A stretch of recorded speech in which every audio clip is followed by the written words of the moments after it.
এটা তো খুবই ভালো, কারণ এই 6 ঘন্টা রাস্তা আমরা বিনা টয়লেটে যাওয়া হতো। দূরপাল্লার জার্নিতে মানুষের সমস্যা হতো, এটা খুব ভালো হয়েছে। টয়লেটটা দরকার ছিল। লালগোলা শিয়ালদহ শাখায় ফিরছে টয়লেট যুক্ত ট্রেন। রেল যাত্রার নরক যন্ত্রণা থেকে মিলবে মুক্তি। মঙ্গলবার একটি নোটিশে পূর্ব রেল জানিয়েছে আগামী 14 মে থেকে এই শাখায় চলবে 9টি ইএমইউ এর সময়ে চলবে মেমু রেক। বহরমপুরের বিধায়ক সুব্রত মৈত্র সোশ্যাল মিডিয়ায় তা পোস্ট করেন। রেলের এই সিদ্ধান্তে কি বলছেন যাত্রীরা? যদি ট্রেনে টয়লেট পরিষেবা চালু হয় তবে তো খুবই আনন্দের বিষয়, যাত্রীদের অনেক সুবিধা হবে তাতে। কিন্তু কথা হলো চালু হলে তো হবে না, সেটাকে নিয়মিত পরিষ্কার পরিচ্ছন্ন রাখতে হবে, যেটা আমাদের এখানে হয় না। ট্রেনে যে শৌচাগার চালু হবে, আগে শৌচাগার ছিল, মাঝে বন্ধ হয়েছে।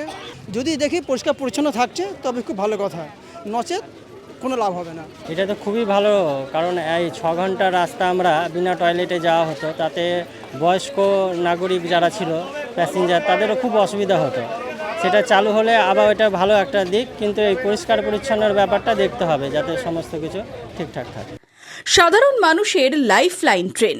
লালগোলা থেকে শিয়ালদা পর্যন্ত প্রায় 227 কিলোমিটার রাস্তা শৌচাগারহীন ট্রেনে যাতায়াত করতে হতো যাত্রীদের। এতেই সমস্যায় পড়ছিলেন যাত্রীরা। মানুষের কাছে দুর্বিষহ হয়ে উঠেছিল রেলযাত্রা।